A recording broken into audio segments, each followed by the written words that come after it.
Atau mungkin kita absen aja dulu ya.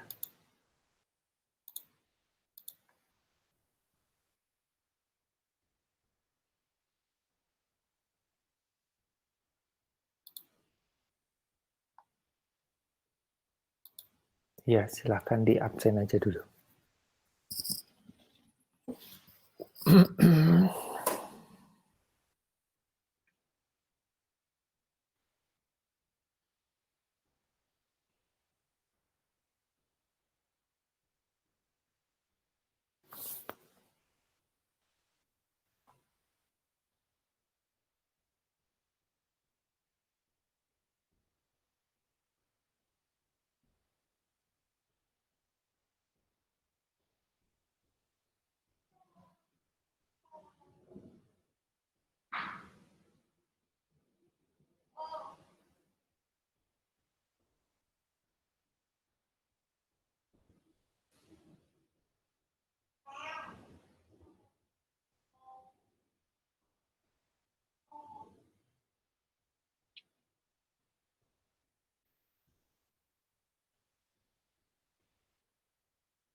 24, sisa 2.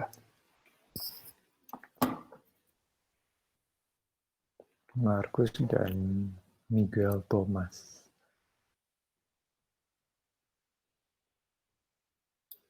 Oke, saya bantu manual ya. Markus, HJKL, Markus Claren. Ini Markus Karunia. Miguel mungkin belum hadir ya. Oke, untuk menghemat waktu kita langsung saja. Nah, saya akan share screen ya. Kezia, oh iya, oke betul Kezia kelas B sekalian deh, supaya saya nggak lupa.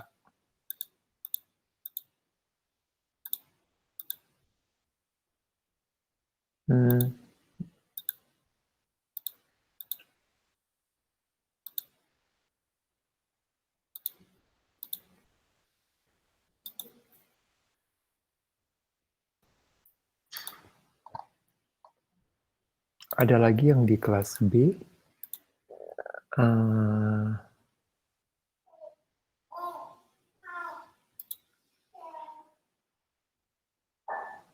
Arafi.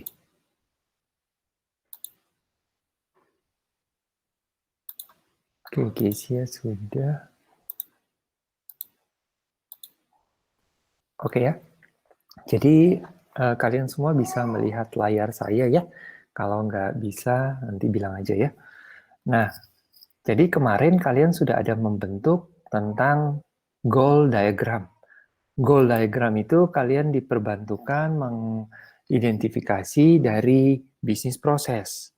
Kemudian juga stakeholder kalian identifikasi. Nah, sekarang kita akan melanjutkan pengerjaan tugas besar tersebut ke requirement diagram. Plus juga kita kembangkan use case diagram. Gitu. Ya. Nah, contoh pemodelan requirement diagram itu bentuknya sama kotak-kotak gini. Ada di link yang saya berikan di Classroom, keluarnya seperti ini ya. Nah, ini contoh requirement. Cuman contoh requirement yang di sini kalau saya lihat, ini seperti nama fitur ya, nama fitur di aplikasi.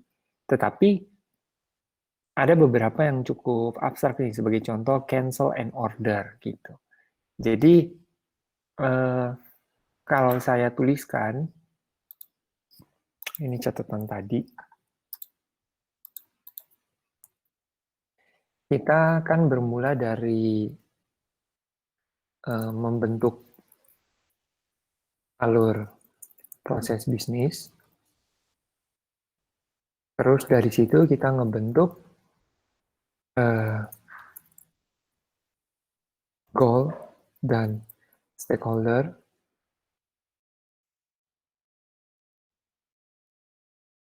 Terus dari situ kita melakukan apa? Tuh ini saya gambarin ke bawah deh.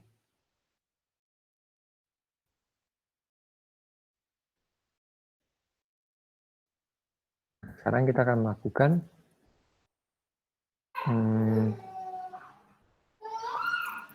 analisis requirement. Maaf, ini semua sih analisis requirement. Diagram, sekaligus juga ya, use case.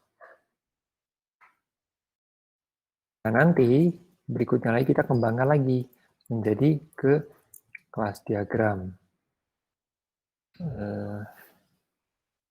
Kelas diagram, terutama untuk entity object atau problem domain object. Terus nanti kita ke behavioral modeling, ya. Ini sebagai contoh sequence diagram, activity diagram. Terus kalian masuk ke kita membentuk layering nantinya, ya. Kemudian kalian di sini sekaligus barangkali sini masuk codingnya, terus nanti di sini kita sempurnakan deh dengan prinsip solid, design patterns, dan lain-lain, ya. Di dalam pemodelan ini, kelas diagram apa juga nanti kita akan terapin domain driven design. Jadi ini kira-kira roadmap tugas besarnya kalian, ya, sampai nantinya ada berupa wujud aplikasi. Nah, yang bagian atas ini, 3 atas, ini semua tergolong di dalam analisis requirement sebenarnya, ya, tergolong di dalam analisis requirement. Terkadang sih kita identifikasi goal dulu sama stakeholder, baru kemudian kita identifikasi alur proses bisnis. Bisa seperti itu. Kadang juga urutannya begini. Apapun itu urutannya, disesuaikan dengan apa yang kalian sanggup lakukan di dalam dunia nyata nantinya. Ya, jika kalian bisa identifikasi alur proses bisnis, lakukan. Alur proses bisnisnya baru untuk 1-2 alur, tiba-tiba kalian harus identifikasi goal, ya silakan. Yang jelas, kita ingin menggather hal ini dengan cukup sesuai cakupan dari software development yang kalian lakukan. Gitu. Ya. Di dalam pembangunan software bisnis, ketiga hal ini tuh sedapat mungkin tuh dilakukan dengan baik, dengan sungguh-sungguh. Yang kita sudah jelaskan importance ya, bagaimana pentingnya requirement. Karena kalau ini salah ya, atau nggak tepat, ya akhirnya hasil program nggak sesuai. Ada perbedaan antara kita membuat program yang benar, sesuai harapan, dengan sekadar membuat program asal jadi. Ya, sebagai contoh, kita dapat suatu, kita tahu goal misalnya nih ya, untuk kasus saya bikin analogi aja dalam dunia nyata. Bentar, saya lupa recording. Iya, Markus. Selamat bergabung. Masih belum terlalu terlambat ya. Kalian supaya saya nggak lupa. Absensinya Markus. Oke, hadir.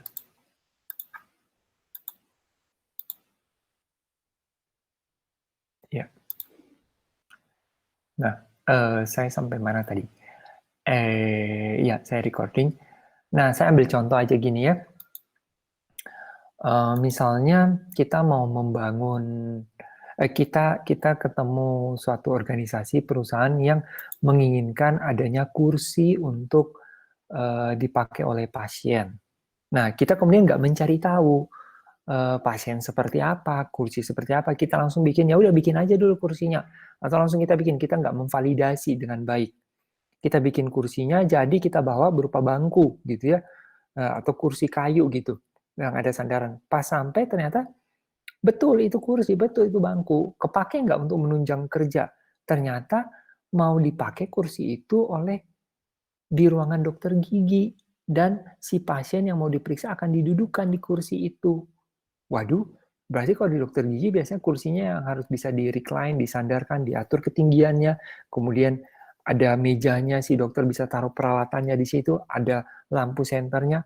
Wah, ini beda gitu ya. Nah, jadi Seringkali kita spend waktu habis lama, mungkin bertahun atau sekian bulan, bahkan lebih dari setahun untuk membangun sebuah software. Softwarenya jadi, bisa dipakai betul. Ada error? Enggak. Tapi softwarenya memberikan suatu manfaatkah bagi perusahaan? Ada perbedaan perusahaan ini antara sebelum dan sesudah memakai software yang kita bangun. Sesudah mereka pakai software yang kita bangun, pola kerja mereka lebih efisien, lemburnya mereka berkurang, kerja lebih tenang, nggak banyak kesalahan, kemudian perusahaan bahkan bisa memberikan kepuasan kepada pelanggannya yang selama ini barangkali sulit.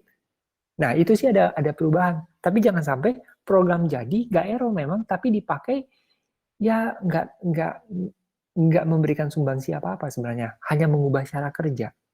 Pelayanan ke pelanggan sama, perusahaan punya kemajuan peningkatan penjualan ada, enggak juga. Mengelola apa istilahnya hal-hal yang terjadi di lapangan, perusahaan juga kesulitan. Itu namanya software gagal memenuhi ekspektasinya. Nah, kita sebagai orang engineer, kadang kita hanya mengukur keberhasilan itu dari berhasilnya software dipakai, running, gak ada error. Nah, itu. Kita kadang sebagai engineer, kita hanya memikirkan di situ. Padahal sesungguhnya enggak. Software ini hadir karena memang dibutuhkan bisa mempermudah nganu gitu ya. Ini mirip kayak kalian punya HP canggih, misalnya barangkali HP keluaran paling tinggi, speknya paling tinggi, paling mahal, tetapi tetap aja keberadaan HP itu nggak bisa mendukung terhadap misalnya kuliah kalian makin lancar, mungkin sesi Zoom-nya nggak keputus-putus, upload tugas makin gampang, scan foto, upload, beralih antar aplikasi, itu nggak makin gampang gitu ya, sehingga nggak menunjang terhadap perkuliahan kalian, ya berarti tidak ada manfaat lebih yang didapat. Ya, nah ibaratnya software seperti itu. Jadi harus menawarkan sesuatu yang lebih. Nah, bagaimana kita bisa membangun itu? Kuncinya bukan di sini. Kalau software bisnis, bukan di sini. Ini cara bangunnya. Tapi apa yang dibangun itu di sini. Ini yang menentukan softwarenya bisa bermanfaat nggak. Dengan catatan, asumsi, engineer yang nanti melakukan bagian ini, itu benar-benar mereka memenuhi apa yang ada di sini, gitu. Ya, oke. Jadi, biar engineer-nya jago, biar engineer-nya jenius, bagaimanapun, tetapi mereka keliru di sini ya, they are building the wrong product, gitu ya. Oke, so, kalau nanti di dunia kerja kalian terlibat, kalian bisa tahu, oh saya pernah diajari pemodelan alur proses. Mungkin ini bisa membantu saya nih. Nah, bisa saja kalian ketemu suatu kasus yang kalian bisa langsung pahami tanpa membentuk alur proses bisnis, ya nggak apa-apa, nggak usah dibentuk. Tapi andai kata dibutuhkan, minimal kalian sudah tahu. Kalian nggak langsung jadi pakar, tapi kalau kalian butuh, kalian tahu apa yang ini kalian butuhkan dan nanti kalian bisa refresh atau kalian bahkan bisa belajar lebih mendalami lagi, gitu ya. Lama-kelamaan kalian akan jadi lebih mahir. Istilahnya apa? You are getting good at what you are doing, gitu ya. Kalau kalian sering melakukan hal yang sama terus-menerus, lama-lama kalian jadi jago di bagian itu, ya.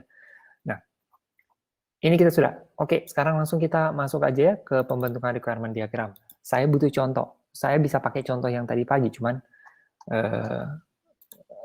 saya lebih menyukai kalian mengikuti dari awal, dari nol, supaya kalian bisa melihat bagaimana cara berpikir yang saya lakukan, meskipun kalian nanti sesuaikan dengan kebutuhan kalian nantinya. Ini hanya contoh, ya.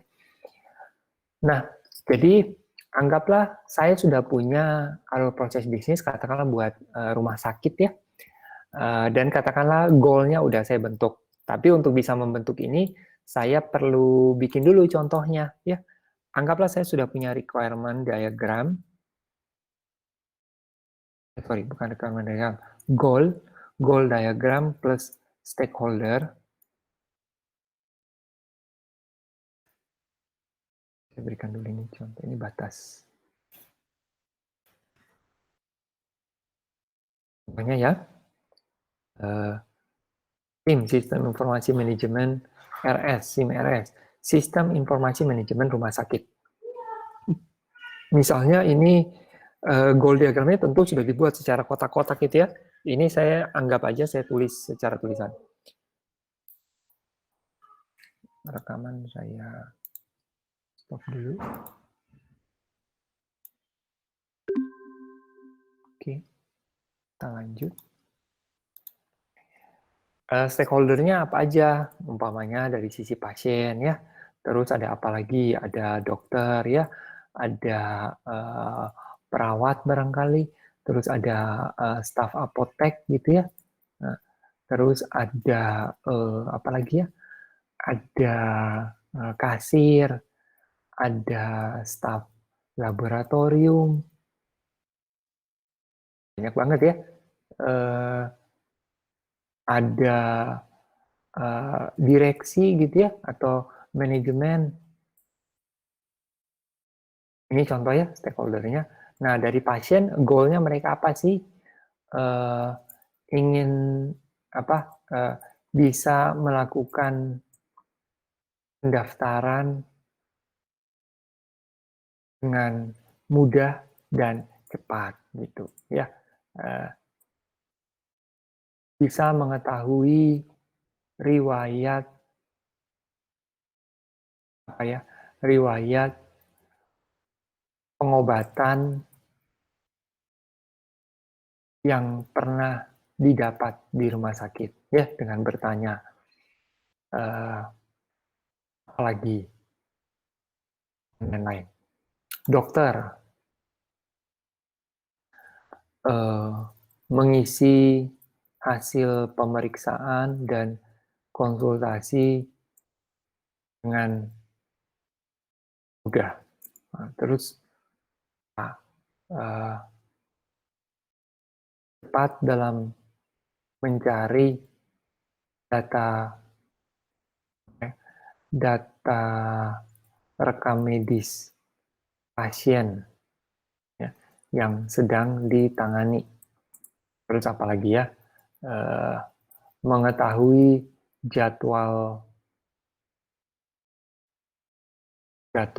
konsultasi, VCT ke pasien yang rawat inap ya, harus dikunjungi, operasi dan lain-lain dengan jelas. Itu harapan mereka. Dan seterusnya ya. Kalian sudah coba bikin ini, saya sudah contoh. Nah, katakanlah ini udah di dalam bentuk goal diagram ya. Stakeholdersnya udah kayak pakai gambar apa? Gambar kayak orang itu aktor. Nah, sekarang kita mau kembangkan ke requirement diagram dan use case. Nah, sekarang gini. Jadi saya buka yang ini, Enterprise Architect saya. Saya bikin baru ya. Nggak usah ini aja.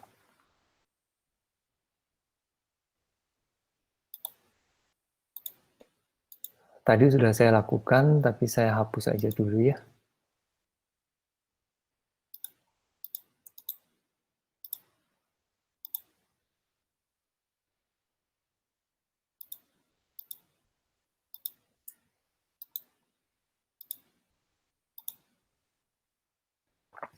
Oke, jadi di sini saya punya node, saya beri nama requirement analysis.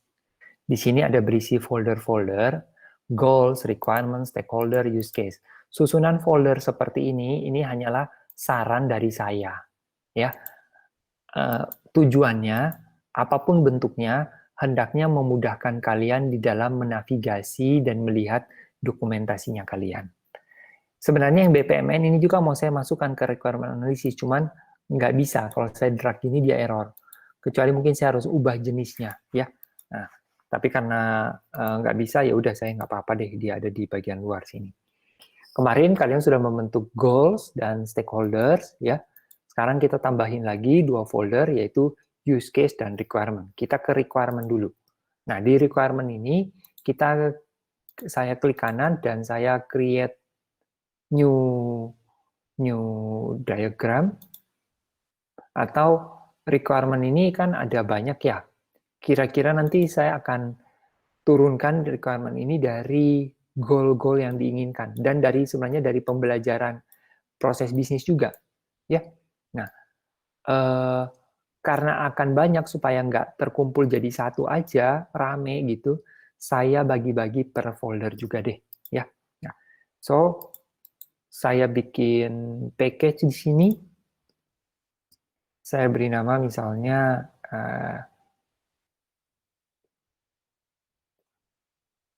bagian registrasi rawat jalan, bukan.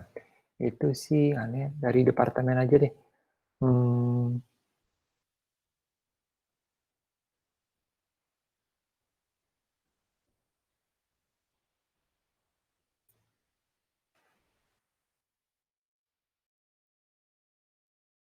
Atau ini bagian dari apa ya? Nah, ini pembagiannya kadang tuh nggak langsung juga, tapi oke, kita bisa nanti revisi ya seiring jalannya waktu.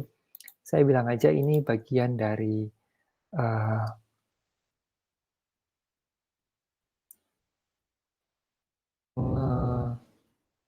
pengelolaan, atau saya bilang aja ini langsung departemen aja deh, rawat jalan, rajal. Terus ada lagi mungkin rawat inap. Sebenarnya apa saja yang harus dibuat, yaitu tinggal identifikasi dari goal sama proses bisnis, apa yang mau dilakukan. Kemudian di sini dari sisi dokter ya, keperluan dokter. Kalau saya bilang aja staf medis, berarti dokter, perawat, dan lain-lain.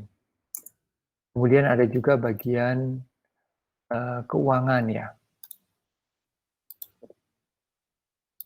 kasir berarti itu ya, kemudian keuangan dan lain-lain.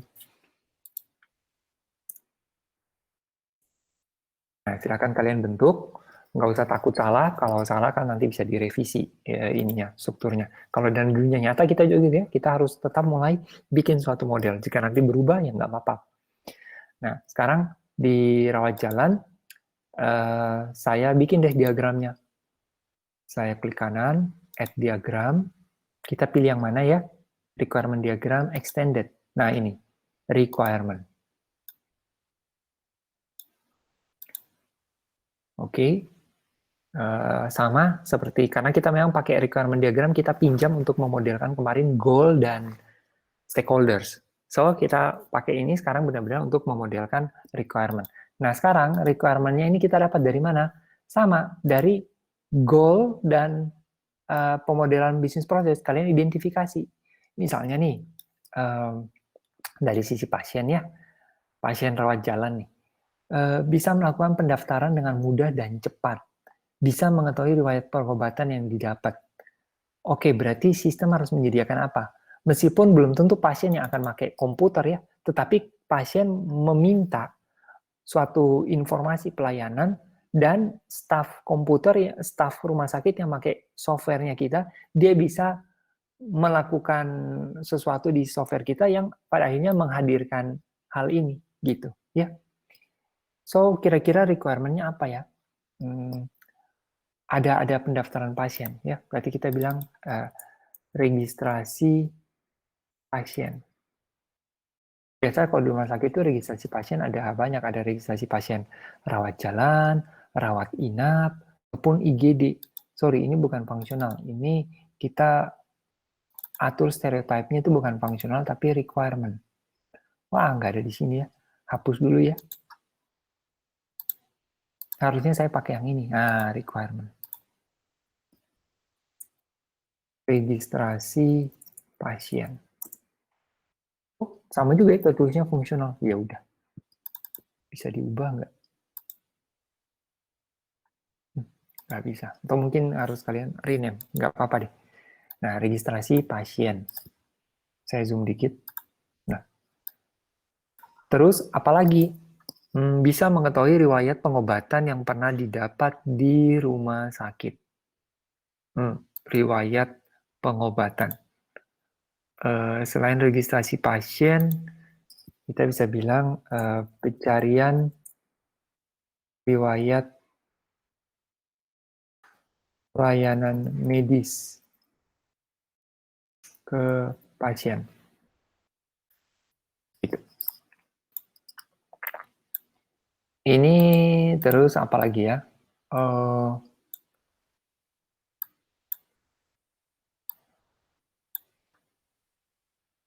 registrasi pasien. Kemudian juga bisa pencarian data pasien mungkin ya. Pencarian data pasien. Atau barangkali ini kita bisa bilang sebagai pengelolaan data pasien. Gitu. Ya. Nah, untuk sekarang saya pisahkan. Terus ada apa lagi ya? Rajal. Mungkin ini kaitannya, misalnya saya beri suatu catatan notes. Ini, itu bukan notes, saya kasih kayak bagian gitu. Ini di bagian registrasi. Requirement untuk di loket registrasi.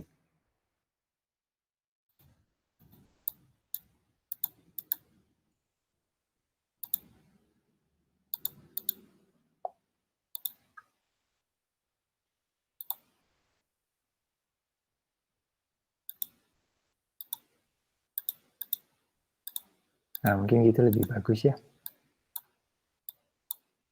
Pokoknya supaya enak dibaca lah. Saya sebenarnya pengen bikin yang kotak seperti gini. Tapi saya nggak nemu.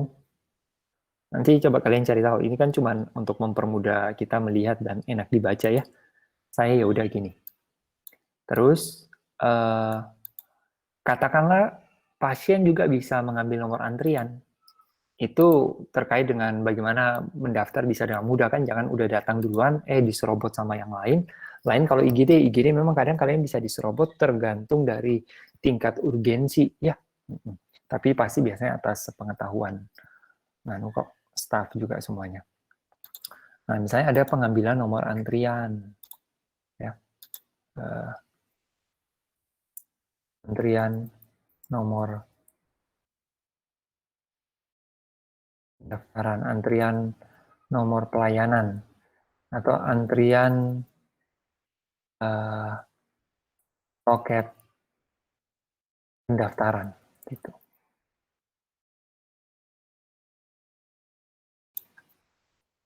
Nomor antrian. Nah, terus apalagi ya, sesuai loket, sesuai keperluan, ada loket umum, asuransi, BPJS, lain-lain. Nah, anggaplah satu, mungkin ada beberapa yang lain. Nah, terus saya kategorikan lagi di sini kelompoknya ini misalnya apa ya? Saya bilang aja antrian deh.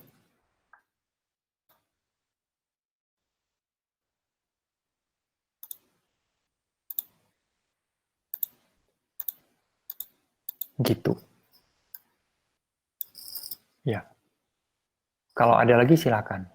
Kalau cuman ini karena kebetulan saya bisa bedakan ya konteksnya. Kalau kalian kebetulan nggak ada pembedaan konteks, ya nggak usah pakai title kayak gini juga nggak apa-apa. Ya. Jadi ini untuk yang rajal. Untuk yang ranap juga nanti ada sendiri. Untuk yang keuangan juga ada sendiri. Silahkan dibikin juga. Requirement-nya apa aja. Ya. Nah, mungkin karena ada pertanyaan, Pak, apa bedanya requirement sama goal? Nah, sebenarnya mungkin sudah kita jelaskan, tapi saya perjelas lagi. Jadi, goal itu lebih high level, ya. Jadi, goal ini sifatnya itu high level, tingkat tinggi. Kita mengetahui harapan. Lebih persisnya kita perlu perinci. So, itu menjadi ke dalam requirement. Requirement diagram misalnya. Ini kita sebut middle level. Kemudian nanti yang lebih low levelnya lagi adalah kita akan membentuk seperti kelas diagram, apalagi activity diagram, dan lain-lain. Itu sudah low level. Kenapa kita nggak langsung aja lompat ke kelas diagram, use case diagram gitu ya? Apa yang kita harus bikin gini? Alasannya adalah kita harus pakai pendekatan engineering. Di dalam pendekatan engineering, apa yang kita lakukan harus punya dasar. Harus punya dasar. Kenapa kita membentuk kelas diagram kayak gini? Harus ada alasannya. Alasannya, karena use case-nya begini. Karena pengembangan dari requirement diagram. Kenapa requirement diagram? Kenapa use case-nya gitu? Karena dari goal-nya. Kenapa goal-nya begitu? Karena dari pembelajaran proses bisnis dan dari komunikasi dengan klien, buktinya ada di dalam dokumen notulen meeting, dan lain-lain. Nah, dengan kata lain, harus ada keterunutan. Prinsip feasibility. Ya, keterunutan. Maksudnya, kita bisa merunut. Kenapa kita memperoleh kelas diagram kayak gini? Setelah dirunut, penyebabnya karena use case-nya atau requirement diagramnya seperti itu. Kenapa begitu? Dirunut lagi ke atas, ke atas. Maka itu namanya kita bekerja pakai dasar. Ada dasar. Ya. Jadi kalau ditanya, Pak, kenapa nggak langsung lompat? Ya jawabannya tadi. Oke? Memang kalau yang kalian bangun itu software yang relatif kecil, mudah, mungkin nggak perlu juga pakai kayak ginian, langsung ke kelas diagram juga boleh, ya. Namun kita kan nggak belajar untuk skala kecil, kita belajar secara keilmuan lengkap. Kita mana tahu kalian tiba-tiba membutuhkan, intinya secara keilmuan kita tahu bahwa kita bisa melakukan pemodelan secara abstraksi tingkat tinggi, seperti ini high level, kemudian level menengah, hingga level yang lebih rinci, detail. Ya. Nah, jadi apa bedanya tadi? Goal itu sifatnya high level, jadi harapan-harapan yang tinggi. Memang terkadang harapan itu sendiri sudah cukup konkret bentuknya. Kalau sudah cukup konkret, ya nggak apa-apa. Barangkali ada 1-2 goalnya kalian, dari sekian banyak goal, ada 1-2 goal itu yang kita langsung pakai nama goalnya itu sudah dengan nama requirement, ya nggak apa-apa juga. Gitu. Ya. Tapi di sini ya, contoh saya, goalnya bisa melakukan pendaftaran dengan mudah dan cepat. Hal ini ditopang oleh requirement ini. Apa namanya? Adanya nomor antrian loket, kemudian bisa registrasi pasien, gitu. Ya, ini bisa dikaitkan nggak dengan goal? Bisa. Anggaplah goalnya tuh ini ya. Nah, kalian drag di sini, pilih link atau instan. Saya biasanya sukanya link. Nah, ini kan ada tulisan nih, from goals. Mungkin warnanya kalian bedakan. Terus kalian bisa taruh garis kayak gini, kalian tarik. Trace misalnya gitu. Nah, oh jadi ini dulu dibikin dengan alasan adanya goals ini gitu. Cuma saya sarankan kalau kalian mau seperti ini, warnanya jangan hijau ya, kasih warna yang lain. Nah, misalnya gitu. Jadi kalian bisa dengan mudah melacak. Oke? Saya hapus lagi dari sini. Nah, jadi kalian kembangkan sesuai apa goalnya kalian. Apakah pembagian foldernya nih Pak sesuai stakeholder? Nggak mesti juga. Yang jelas pembagiannya ini sesuai dengan fungsionalitas yang kalian lihat ada di perusahaan. Gitu. Contoh, kalau stakeholder business owner, manager, ya dia terlibat di dalam semua ini divisi. Gitu. Jadi silakan dipikirkan enaknya baginya seperti apa. Gitu. Ya. Nanti kalau kalian berubah strukturnya di tengah jalan juga nggak masalah sih. Nah, setelah requirement ini sudah dibentuk, ya, kita bisa masuk ke bagian use case. Di use case berarti kita akan lebih rinci. Nah, kita dari requirement diagram kita membentuk si use case. Use case-nya ini, sorry, kita ngambil dari sini juga ya. Tunggu, sebaiknya ini jangan saya bilang dan, soalnya kayak mereka setingkat.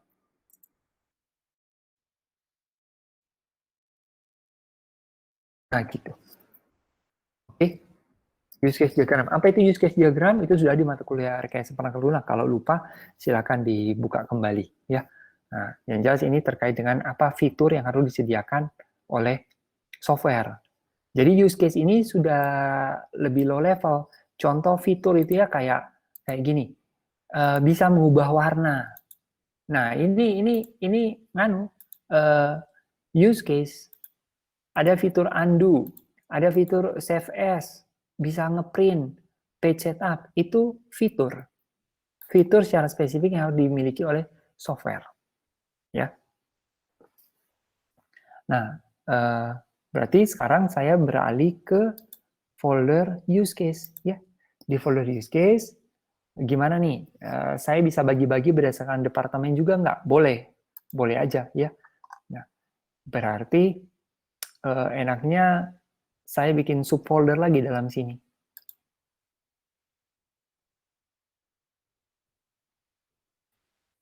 Kita beri nama misalnya rawat jalan, Rajal tadi ya. Di dalam rawat jalan, di sini saya klik kanan, saya add diagram. Kita use case itu behavioral. Nah ini ya, use case.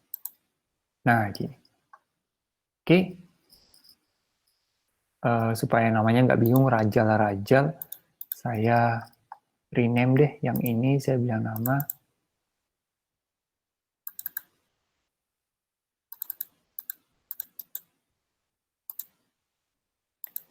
Rajal Requirements. Ini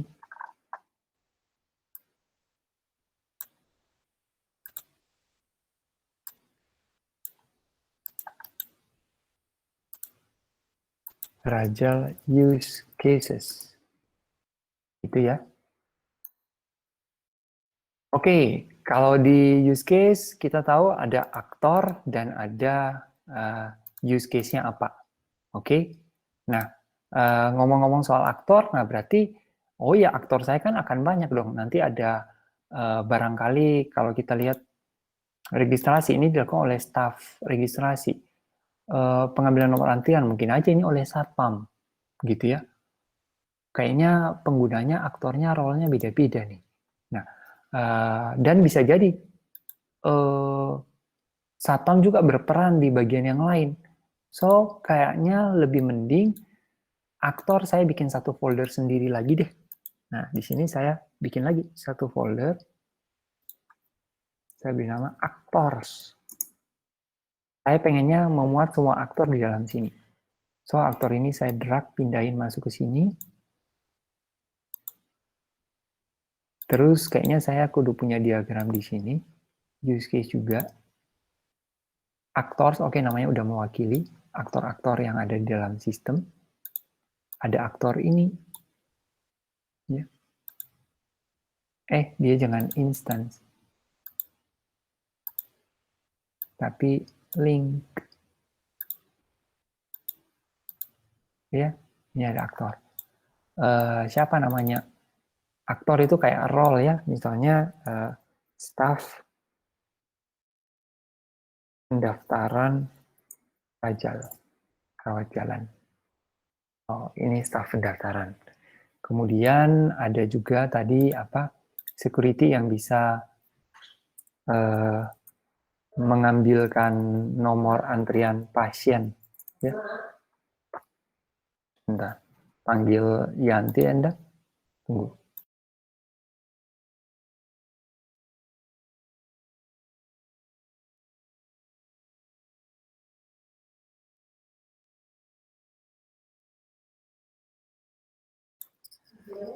Oke, lanjut. Staff security misalnya. Emang security pakai software kita, Pak? Iya, misalnya untuk contoh klien saya ya memang security-nya mereka untuk cetak nomor antrian, ya, mengarahkan pasien, dan lain-lain. Di bank juga kan biasanya ditanya mau ke teller, CS, keperluannya apa, nanti si security-nya yang mencetin nomor antrian, gitu kan. Nah, ini sudah dibentuk kayak gini. Kembali lagi ke diagram use case Rajal. Nah, ini staf pendaftaran. Apa yang mau dia lakukan? Kita tinjau apa requirement yang kita mau wujudkan dulu. Registrasi pasien. Oke, kayaknya registrasi pasien cukup jelas memang berupa registrasi. Jadi kita bikin nama fiturnya input registrasi pasien. Perlu nggak ditulis input registrasi pasien Rajal? Mungkin nggak perlu ya, mengulang lagi kan sudah ada di dalam package Rajal nih. Ya, input registrasi pasien ya sudah pastinya pasien rawat jalan. Terus kita gambarin ini association use dependency atau apa? Use ya, association juga bisa sih. Dampaknya sama, gambarnya sama. Use maksudnya memakai. Staff ini pakai fitur ini, input registrasi pasien. Di dalam input registrasi pasien itu bisa ada di dalamnya mencari data pasien kali ya. Nah, gimana nih? Include atau extend atau precede. eh,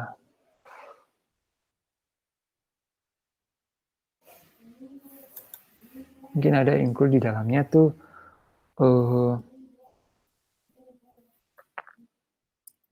cari data pasien. Kalau data pasiennya belum ada, mereka berarti input baru. Ya, so mungkin saya bisa tambahin juga.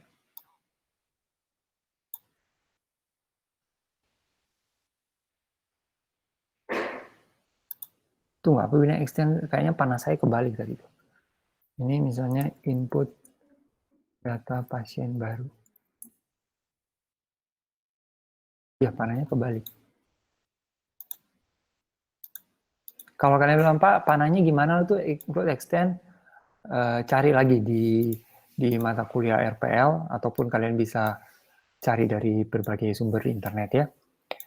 Ada nggak bedanya sih input data pasien sama registrasi? Ada. Jadi kalau di rumah sakit itu ya, input registrasi itu input mau ke dokter spesialis apa, keperluannya apa, nggak keluhannya secara umum dulu lah.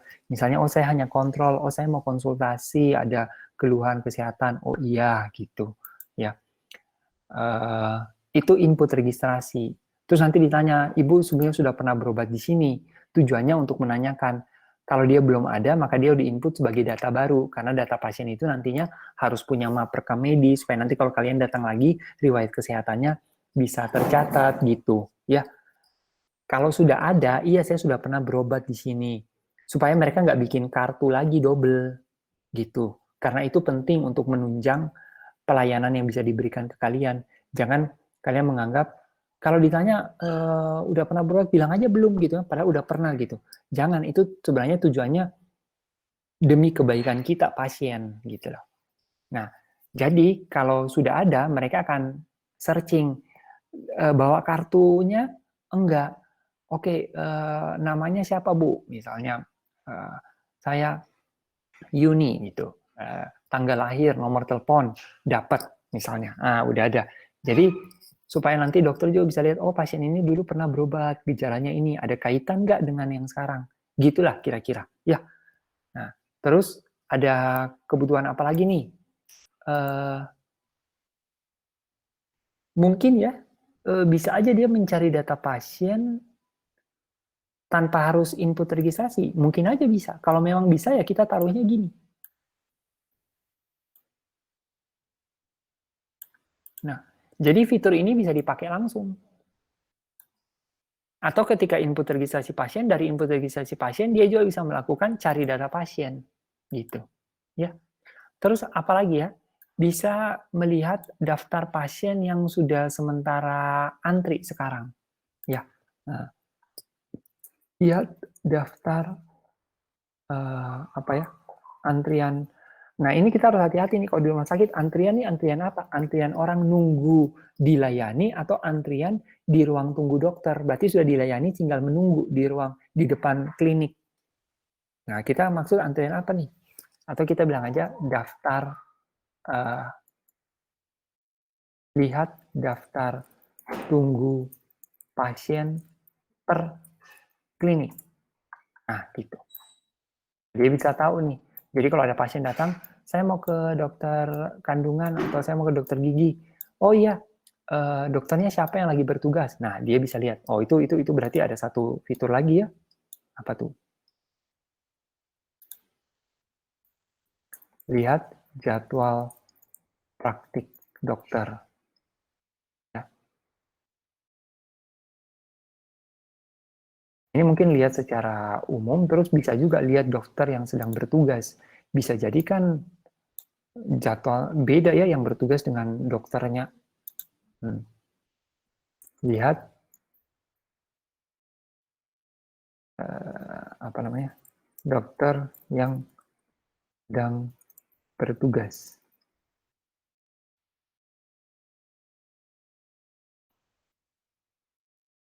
Udah mulai kebayang ya?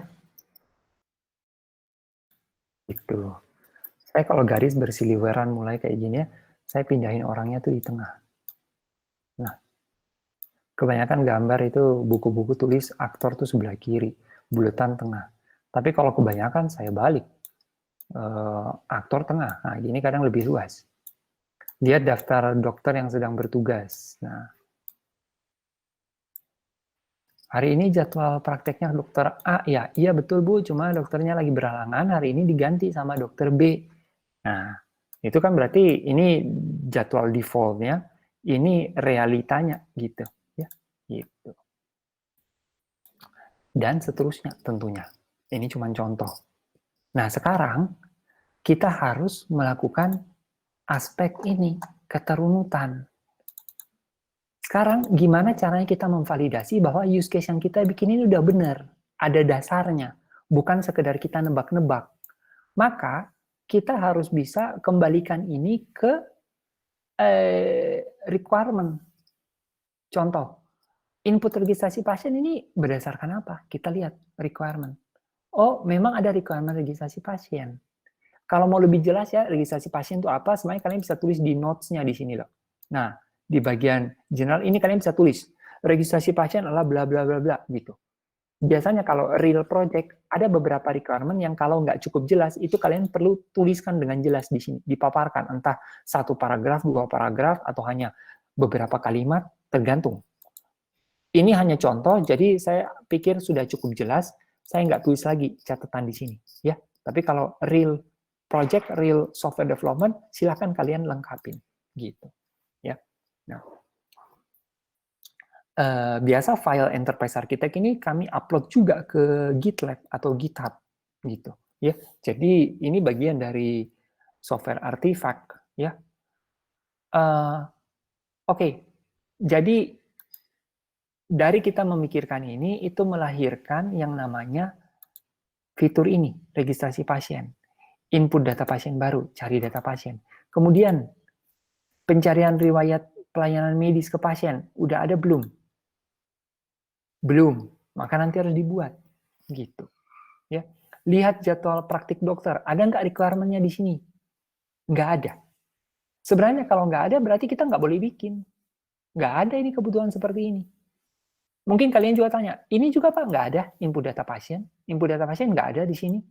Nah, ini memang nggak perlu ada, nggak apa-apa. Karena kenapa? Dia extend. Jadi keberadaan ini, buletan ini muncul oleh karena untuk melengkapi buletan ini, gitu ya.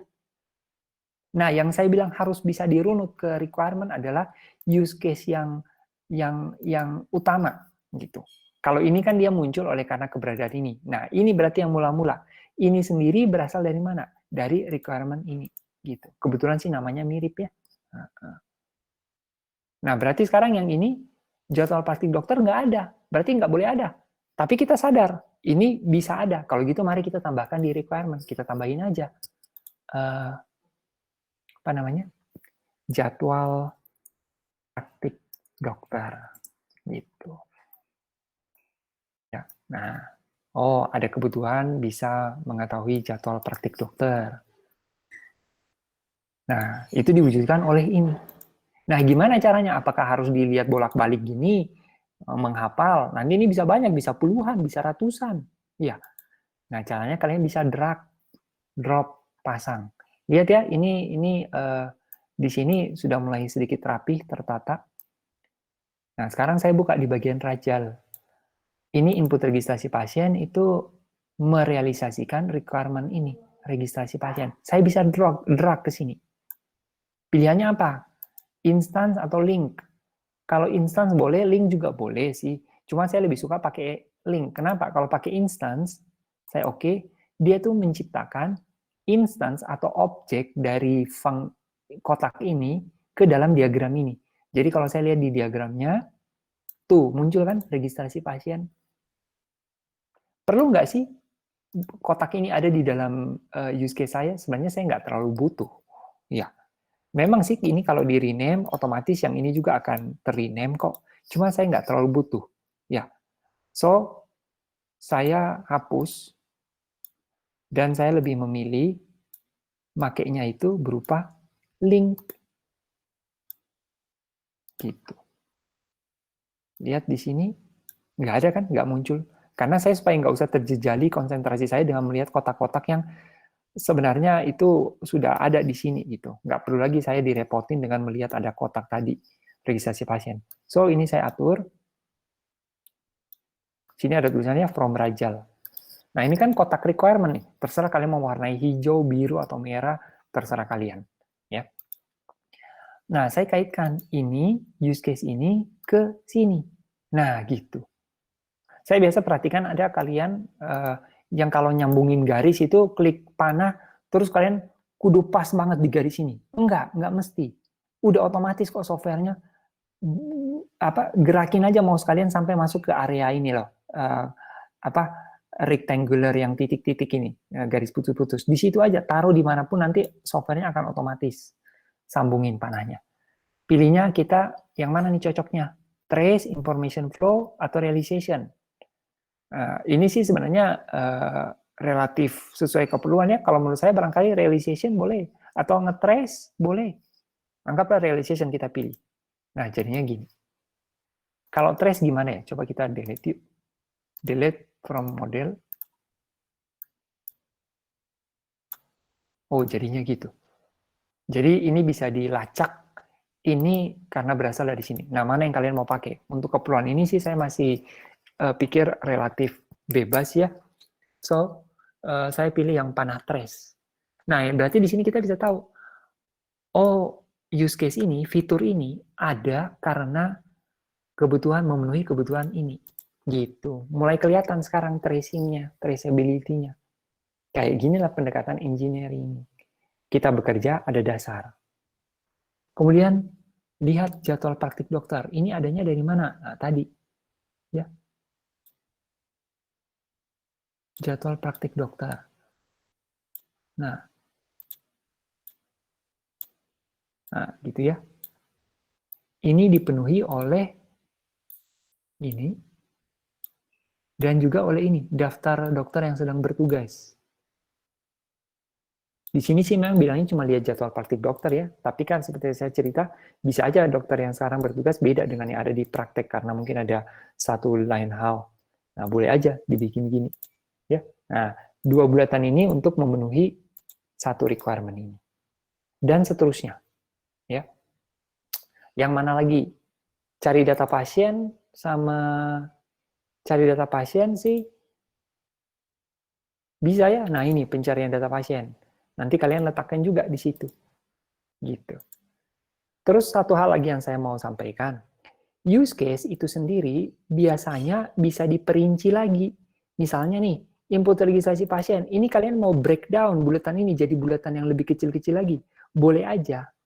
Jadi silahkan bikin lagi nanti folder lagi. Enaknya gimana bikin folder lagi, bikin use case. Terus apakah di dalam use case itu perlu kalian bawa lagi kotak hijau ini, requirement? Udah nggak perlu.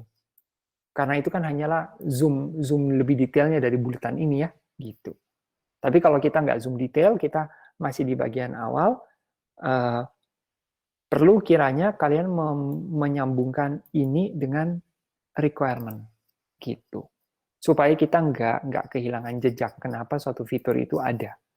Tentu kalau kita belajar UML biasa yang ada di use case diagram di mata kuliah RPL, saya tuh nggak ngajar sampai bentukan seperti ini. Kita kenali dulu use case kayak gimana. Jadi ini ibaratnya kita menggunakan use case dan kemudian kita perkaya dengan pengetahuan yang kita miliki, yuk kita tambahin unsur ini. Dan UML nggak sesungguhnya melarang. UML itu bisa disesuaikan ke kebutuhan kita. Tetapi bukan berarti kita pakai UML sembarangan. Contoh, UML punya aturan. Kalau aktor itu bentuknya ya orang kayak gini. Kalau aktornya kalian gambar bentuk segitiga, ya itu sudah bukan UML. Use case itu bulatannya elips. Bukan bulat bundar. Bukan. Bukan juga kotak. Use case itu pasti bulat. Elips. Nah, itu harus tetap kita penuhi. Gitu. Ya. Udah, inilah yang menjadi intisari apa yang saya mau ajarkan ke kalian. Oh ya, terus mungkin ada pertanyaan, Pak, kalau login logout gimana? Iya sih, berarti perlu ada ya login logout. Oke, misalnya saya bikin login. Login sama logout itu beda ya, beda cara kerja kan? Berarti beda nganu juga, beda buletan, beda elips.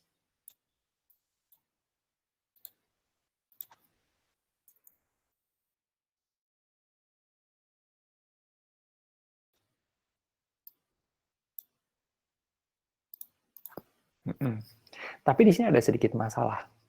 Apa itu? Ini kan kita baru memodelkan Rajal. Mana sih? Bentar. Saya minimizein dulu supaya nggak terlalu ngeganggu. Ini kan kita baru memodelkan rawat jalan. Belum rawat inap. Belum pendaftaran pasien. Belum orang apotik. Dan masing-masing punya login logout. Apakah berarti login logout kita akan duplikasi di setiap folder-folder lain? Adakah cara yang lebih efisien?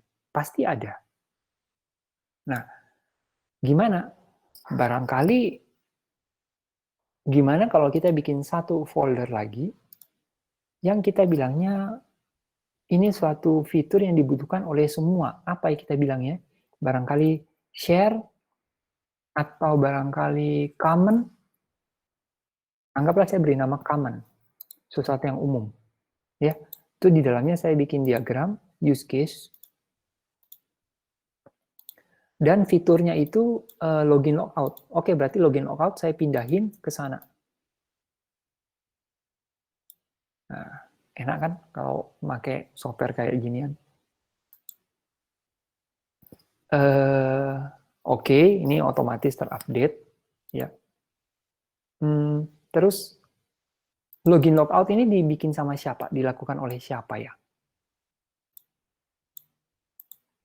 Oleh staf Rajal, staf pendaftaran iya, oleh satpam juga bisa iya, oleh apotek juga iya. Aktor saya ada berapa nih? Ada staf pendaftaran Rajal. Coba saya tambahin lagi ya. Ada staf pendaftaran Rajal, ada staf pendaftaran Ranap. Ini saya ambil dari kasus nyata ya. Ada staf lab, dia akan input hasil terus permintaan. Ada staf ronsen, radiologi kita bilangnya. Terus ada staf apotek ya, ada kasir. Ada juga bagian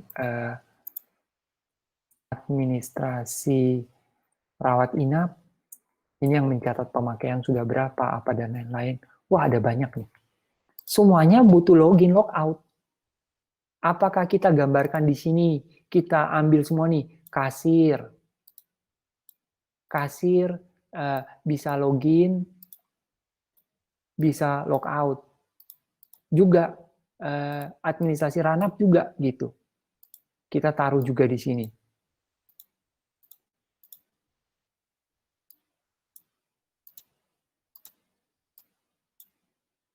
Terus lagi yang lain. Waduh, ini bisa puluhan. Bahkan ratusan barangkali. Panah kita jadi semua jepret nembak ke sini. Kayaknya ada cara yang harusnya lebih baik deh untuk mencapai hal ini. Ada. Caranya gini. Saya hapus nih semua. Atau tunggu. Biarin aja nih. Save all dulu. Kalian perhatikan ya kalau kerja dengan enterprise architect tuh, kita kalau ngubah kayak gini posisi, ini kan jadi tanda bintang, belum di save. Kalau kalian save, Ctrl S, biasa kalian hanya save bagian ini. Yang ini, yang bintang lain tuh belum ke save. Ada nggak cara untuk nge-save semuanya? Saya nggak tahu. Kalau kalian close, biasa dia tanya, ada yang belum di save, save all. Cuma kan yang kita jaga kalau tiba-tiba komputer mati, mendadak mati listrik, kalian sudah ada save gitu. Oke, kembali. Fitur seperti login logout dibutuhkan oleh semua. Nah, kita bisa memperkenalkan struktur hierarki yang kalian sudah belajar juga di use case. Ambil di RPL, maaf. Sebagai contoh, kita bikin struktur turunan. Di sini misalnya user. User itu semua pemakai ya, komputer secara umum ya, kita bilang user. Nah, kita bikin mereka adalah turunan, generalization. Security juga turunan dari user, staff pendaftaran Rajal juga.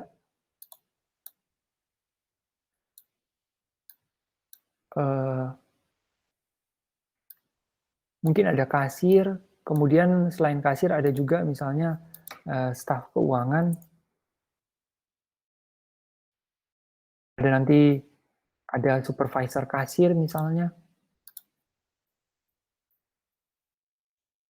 Apa bedanya kasir sama supervisor kasir? Kasir hanya bisa input. Kalau ada kesalahan, mau batalin transaksi, itu supervisor kasir. Nah, kita bisa bikin mereka turunan juga. Jadi, semua ini turunan dari user. Turunan dari user berarti mereka punya, ini kita bicara struktur turunan secara OOP ya, inheritance. Berarti kasir punya semua ability, punya semua apa yang bisa dilakukan oleh user. Tetapi dia punya hal yang juga spesifik yang tidak dimiliki oleh user. Masih ingat ya turunan kayak misalnya ada kelas hewan, turunannya anjing, kucing, kerbau. Kucing punya turunan dari kelas hewan, tetapi dia punya kekhasan. Nah, demikian kerbau, sapi, gajah punya yang beda-beda gitu. Tapi mereka punya hal yang umum, misalnya semua hewan punya jantung, punya paru-paru, misal gitu. Ya. Nah, ini sama, kasir turunan dari user, berarti semua yang user miliki dia juga punya, tetapi ada hal yang dia tidak punya. User berarti nggak punya hal yang spesifik kasir miliki. Jadi kita gambarkan seperti ini. Jangan keliru memaknai gambar ini seperti struktur organisasi, struktur hierarki organisasi itu beda. Kalau yang di atas itu biasanya kalau struktur organisasi, yang atas itu atasan, pimpinan. Pimpinan punya kuasa lebih terhadap bawahan. Kalau dalam gambar gini beda ya. Nah, lagian ini kan bisa aja saya drag dia taruh di atas gitu ya. Yang penting diperhatikan adalah arah panahnya gitu. Terus ini sendiri bisa juga ya. Misalnya kasir itu memiliki turunan yaitu supervisor kasir. Ini berarti supervisor kasir memiliki semua apa yang kasir bisa lakukan, plus dia punya kelebihan, dia bisa batalin transaksi. Kasir nggak bisa batalin transaksi. Kalian pernah belanja kayak di Carrefour barangkali atau di Hypermart, kalau kalian sudah belanja di kasir, tiba-tiba, maaf ada kesalahan input, atau mbak saya ini nggak jadi. Terus biasanya banyak akan panggil salah satu atasannya dia, yang nanti datang di depan komputernya, terus masukin suatu kode, baru dia bisa membatalkan. Itu aturan regulasinya gitu. Ya. Nah, supervisor kasir. Nah, suatu ketika supervisor kasir juga bisa melakukan apa yang kasir lakukan. Mungkin dia menggantikan salah satu kasir yang nggak masuk. Terus di atasnya supervisor kasir ada lagi, misalnya staf keuangan. Nah, staf keuangan ini yang bisa mengontrol, menerima laporan keuangan dan lain-lain, misalnya ya.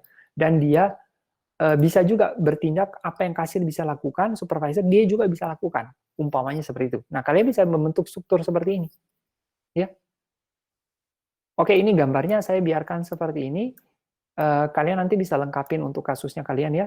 Berarti kita semua ini semua orang-orang ini nih, aktor-aktor ini, 4 ini yang belum saya tindak lanjuti, ini semua turunan dari user juga, ya. Nah, sekarang kita bikin. Ini login logout itu bisa dilakukan oleh user. Berarti semua turunannya bisa melakukan hal itu. So, ini kita hapus aja.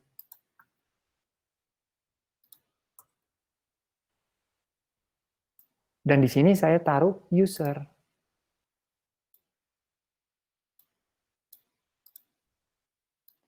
User bisa melakukan login, logout, dan barangkali ganti password gitu ya. Nah, user bisa melakukan login logout. Berarti semua turunannya user bisa melakukan login logout kan? Iya betul. Kalau gitu di use case Rajal, staf pendaftaran Rajal ini kan turunan dari user. User bisa bikin login logout. Kalau gitu di sini kita nggak usah tulis lagi login logout. Bikin rame aja. Nggak perlu. Hapus aja. Gitu. Tapi kita jadi nggak ketahuan dong Pak bahwa dia bisa login logout. Ya itu tugasnya kita untuk silakan membuka diagram-diagram lain. Jadi kita nggak bisa juga istilahnya sudah dibikinin terus kita langsung aja buka. Kita tetap harus memahami struktur modeling kita tuh seperti apa. Jadi kalau dilihat staf pendaftaran Rajal, apa yang bisa dilakukan? Periksa dulu aktornya. Staf pendaftaran Rajal itu posisinya di mana? Oh dia turunan dari user. Berarti dia bisa melakukan apa yang dilakukan oleh user. Lihat dulu user bisa bikin apa, cari lagi diagram yang ada melibatkan user. Oh ini user bisa login logout. Oh oke. Kalau gitu saya jangan lupa di dalam sini berarti dia pun punya fitur yang user tadi bisa lakukan. Gitu. Nah di satu sisi kita di diagram ini, Rajal use case, kita cukup fokus pada apa use case, fitur yang dibutuhkan oleh aktor ini. Gitu. Mungkin nggak Pak, dalam satu use case ini, kita memang lagi bicara use case Rajal ya, ini use case Rajal, yang lain saya minimize dulu, supaya nggak bingung. Nah, di dalam use case Rajal ini, kan cuma satu aktor. Mungkin nggak sih ada lebih dari satu aktor? Oh, boleh. Kalau ada lebih dari satu aktor, drag lagi ke sini aktornya.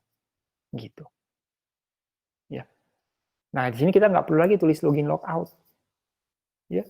Itu pemecahan masalah ya untuk yang biasa terjadi dalam pemodelan.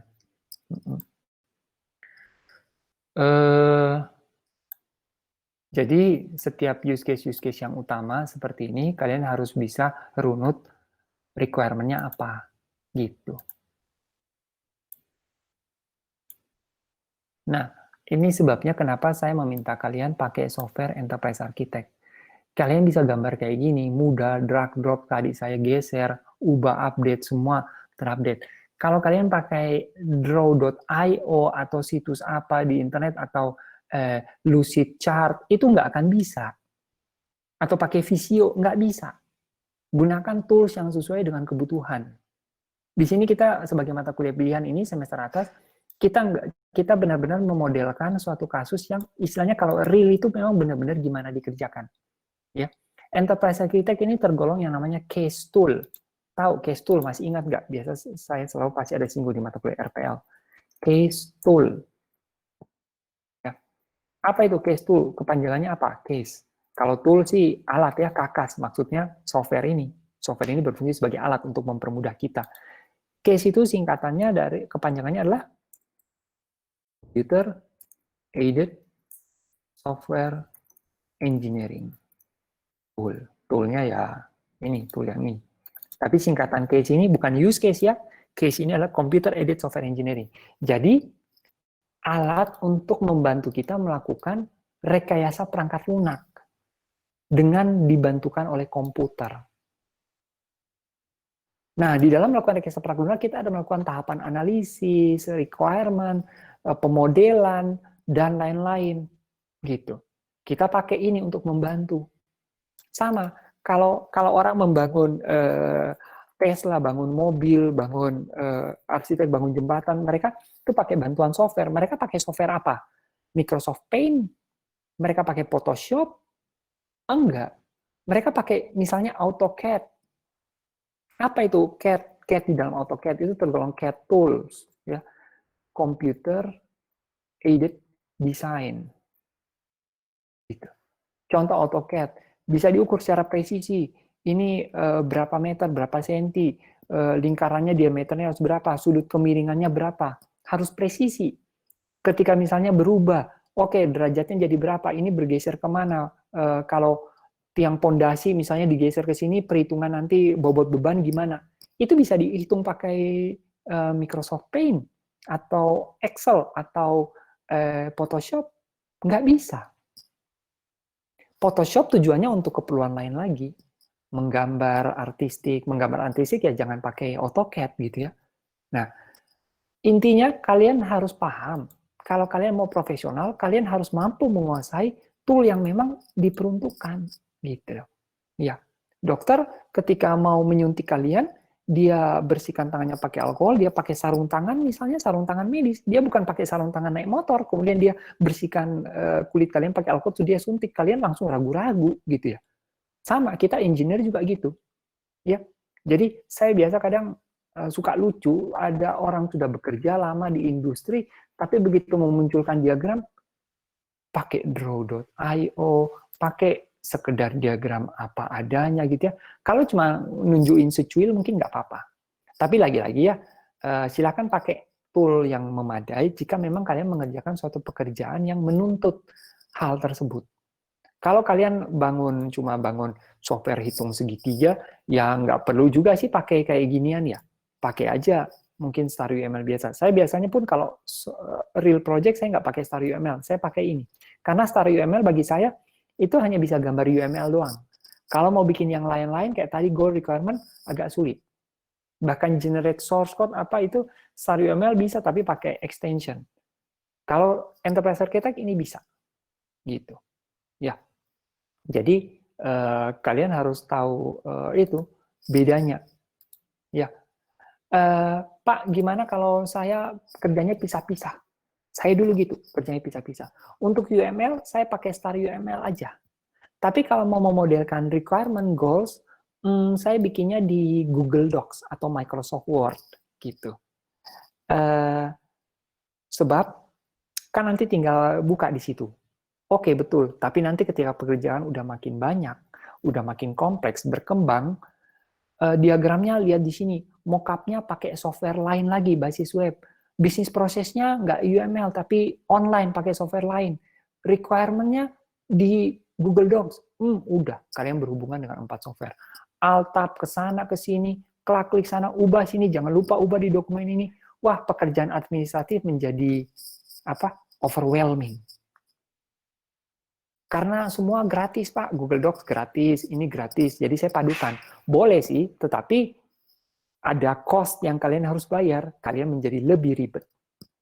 Kalau nanti kalian menerima pekerjaan atau apa gitu ya, tim kalian punya dana, beli aja software kayak ginian. Beli sekali bisa dipakai berkali-kali, bertahun-tahun. Ya, nggak seberapa jika dibandingkan dengan apa manfaat yang kalian terima dan nominal yang kalian dapat gitu. Ya, nah jadi saya pernah melakukan kayak gitu pisah-pisah, ujung-ujungnya ya repot sendiri.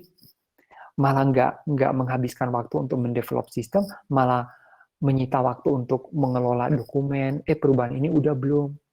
Sehingga saya masih pakai kayak Google Docs apa masih pakai, tetapi untuk penunjang tambahan aja. Semua hal yang bisa di cover di Enterprise Architect, saya tuangkan di Enterprise Architect. Dan Enterprise Architect kami kalau save berversi-versi. Contoh ya, ini yang kerjaan tim saya. Nah ini, analisa dan desain Nexus, ini sudah iterasi ke-26. Jadi kadang kalau banyak perubahan, desainernya kami dia akan save as. Supaya kalau mau balik ke versi lama, dia tinggal buka gitu. Ya asal jangan nggak sengaja Ctrl S aja. Kalau Ctrl S kan langsung ketimpa gitu ya. Nah, sebenarnya ada sih fitur lebih lanjut dari Enterprise Architect. Kalian bisa simpan ini ke database terpusat dan dia mencatat perubahan-perubahannya. Cuman itu harus beli yang versi lebih canggih lagi. Kami pakai versi yang biasa aja. Dan bahkan yang ini kerekan gitu ya. Nah, jadi sekarang ngerti ya kalau saya bilang pakai Enterprise Architect, Pak, kami nggak pakai Enterprise Architect, kami pakai Draw.io. Waduh, bukan masalah nggak bisa pakai Draw.io, tapi kalian harus belajar membiasakan sebagai selaku profesional, sebagai engineer, mengaku diri sebagai engineer kalau nanti sudah lulus, harus mengerti kapan saya pakai suatu alat, kapan saya pakai suatu tools, gitu. Ya, kalau kalian bikin program yang sederhana kecil, yang nggak usah pakai ini juga nggak apa-apa kali. Ya, atau langsung aja coding juga boleh kok. Tapi sini kita belajar kalau kita menghadapi sesuatu yang besar, gitu. Ya, itu aja anak-anak yang mau saya sampaikan. Sekarang kalian silakan lakukan requirement, nggak sulit ya, tinggal identifikasi, telaah, berpikir, analisis, tuangkan, gitu. Ya, Pak, diagramnya cuma satu. Enggak, ini kan saya ada banyak folder nih. Rajal saya satu. Keuangan nanti bikin lagi, bisa. Pak, kami cuman ada satu. Enggak berfolder-folder gini, karena masih sedikit. Enggak apa-apa. Tapi nanti kalau sudah berkembang besar, kalian tahu, kalian bisa breakdown, bikin sistematis seperti gini. Ya. Nah, terus setelah ini jadi, kalian kembangkan use case-nya. Atau bikin sepotong-sepotong. Rajal dulu, Rajal udah, terus bikin use case-nya boleh. Setelah itu masuk lagi ke keuangan. Bikin lagi requirement-nya, bikin use case-nya boleh juga. Ya, diatur. Yang jelas, use case itu kita turunkan dari requirement. Requirement diturunkan dari goal dan stakeholder tadi, beserta bisnis proses. Gitu. Nah, itu sebabnya kenapa kuliah kita nggak sampai jam 4, karena selebihnya waktu untuk kalian mengerjakan tugas itu. Tapi saya nggak tungguin, nanti kumpulin minggu depan. Ya, silakan sekarang ada waktu, kalian gunakan untuk mengerjakan selagi barangkali nggak ada kelas lain gitu ya. lagi nggak ada kelas lain, masih ada waktu lumayan sejaman, bisa pelan-pelan mencicil gitu. Ya, itu saja dari saya. Kalian butuh nggak contoh ini filenya? Mau saya upload kan atau nggak usah? Nggak usah aja ya, sudah kebayang. Boleh diupload, Pak. Boleh. Upload, Pak. Oke. Tapi gini, saya tuh tadi juga ada upload untuk yang kelas A, mereka juga minta. Tapi begitu mereka download, nggak bisa. Berarti gimana ya? Terus akhirnya saya buang deh ke chat lain gitu. Terus nanti dia sharing-sharing ke teman-temannya. Kayaknya sih memang sejak kita harus pakai email ITHB itu ya, ada yang saranin saya di zip dulu, di apa dulu gitu. Ya udah, ini saya coba zipkan ya. Kalau nggak bisa, atau saya zip terus saya juga taruh di chat salah satunya kalian, siapa yang saya punya chat lainnya, saya drop ke situ filenya. Kalau kalian nggak ini, saya kalian sharing lah ke sesama itu lewat chat. Tunggu, ini saya siap dulu. Silakan sambil ada pertanyaan nggak? Filenya demo ini ya tanggal 17.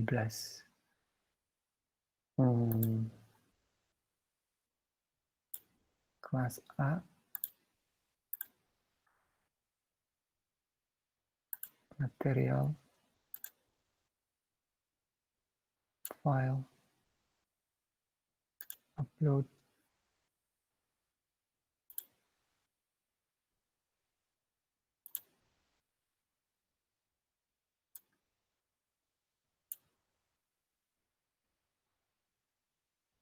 Saya struktur filenya kayak berantakan ya. Ini karena banyak file-file temporer yang sudah nggak dipakai sebenarnya, tapi takut untuk menghapus. Akhirnya jadi berantakan. Kalian kalau bisa membiasakan punya struktur dokumen, file yang juga mudah tertata rapi, mudah dicari. Gitu. Contoh pemodelan requirement diagram plus use case. Aduh, harusnya saya zip. Lupa. Ya.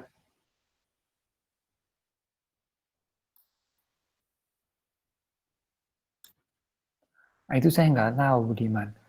Dan coba kalau yang EA12 buka 15 sih kayaknya pasti bisa ya. Tapi 15 ke 12 coba cek ada nggak pilihan save as gitu. Ya, kalau bisa save as ke versi terdahulu, manu. Atau kalau kamu mau boleh coba kasih saya nanti yang file 15, saya bisa tes buka di 12 nggak gitu. Kalau nggak bisa, ya nanti kalian nganu.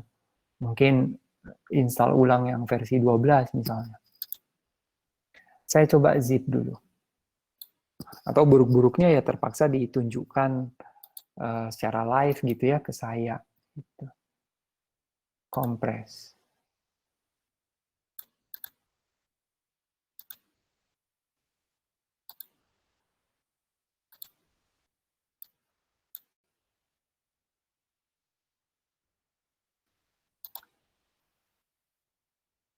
Terus kalian di sini ada siapa ya? Ada Hanjaya, ada Michael, ada Pratama. Siapa yang ada chat line dengan saya terakhir di sini? Kenji, Yosef, Catherine.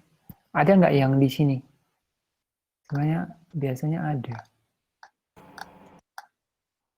Coba seseorang chat ke saya yang di kelas ini, terus saya drop ke kalian. Atau kalian angkatan berapa sih ini? Kebanyakan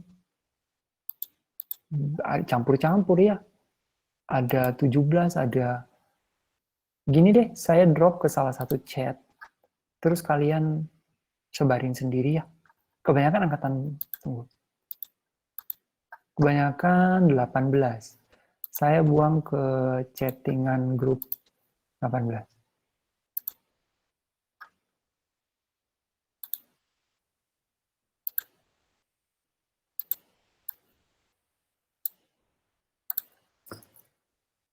Bagi yang terkendala untuk download dari Classroom. Untuk yang ambil PBBO, kalau terkendala dari Classroom, ini file yang kita tadi. Itu backup. Oh, Yosua, sorry. Telat. Nggak apa, ya. Oke. Absen sudah semua. Apalagi tadi? Saya sudah upload. Kalau gagal pakai yang di Line. Sudah. Itu aja dari saya. Jadi kalian silakan coba kembangkan, bikin untuk kasusnya kalian. Pakai hasil revisi terakhirnya kalian, ya. Nah, terus nanti seperti biasa dikumpulkan, perhatikan time-nya. Sebenarnya sih pengumpulan itu, mungkin kalau ada yang perhatikan, sebenarnya pengumpulannya sih sore ini 4:30 ya.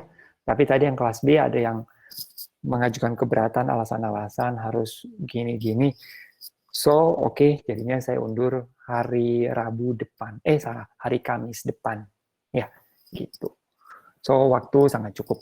Sekarang juga masih ada waktu nih, 1 jam lebih. Silakan kalian gunakan untuk mulai mengerjakan atau mencicil apa yang bisa dulu. Dari saya sih sudah itu aja. Kalau udah nggak ada, kita bisa tutup akhiri ini. Dan kalian ada waktu kalau mau mengerjakan gitu. Gimana? Atau ada hal yang mau ditanyakan barangkali terkait topik yang minggu kemarin?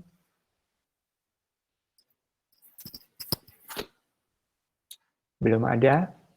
Terus untuk minggu depannya kita presentasi lagi nggak ya? Sepertinya minggu depan kita belum tentu pasti ada materi video. Kita membahas aja hasil pengerjaan kalian. Supaya langsung ada salah, langsung kita koreksi. Apakah presentasi semuanya? Kayaknya gini, saya akan pilih secara random, ya. Kan kalian juga hadir di sesi diskusi. Saya akan pilih secara random, kemudian saya minta dijelasin secara sekilas, terus langsung kita komentari apa-apa yang bisa diperbaiki, gitu. Ya, nanti kemudian barangkali berikutnya lagi, mulai ke domain driven design, nah itu kemungkinan kita akan ada bagian video yang harus dinonton. Gitu. Itu aja dari saya untuk hari ini. Saya aktifkan kamera dulu. Oh, gelap ya? Bentar.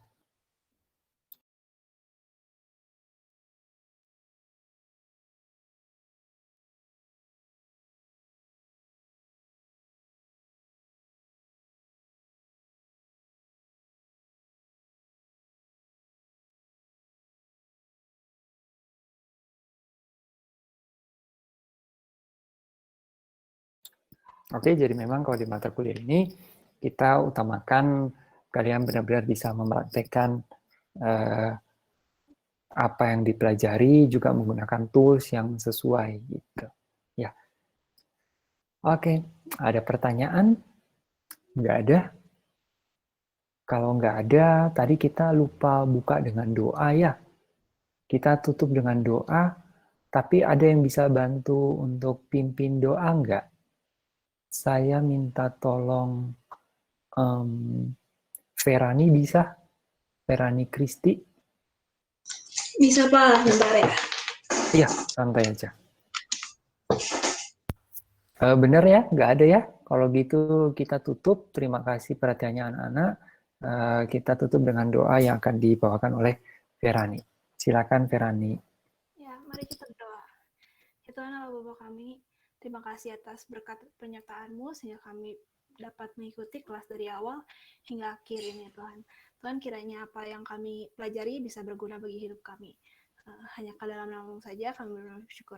Ya, amin. Amin. Terima kasih Ferani. Oke, terima kasih juga semuanya. Selamat sore, jaga kesehatan ya. Yuk. Terima kasih. Pak. Terima kasih, Pak. Iya, sama-sama. Terima Saya kasih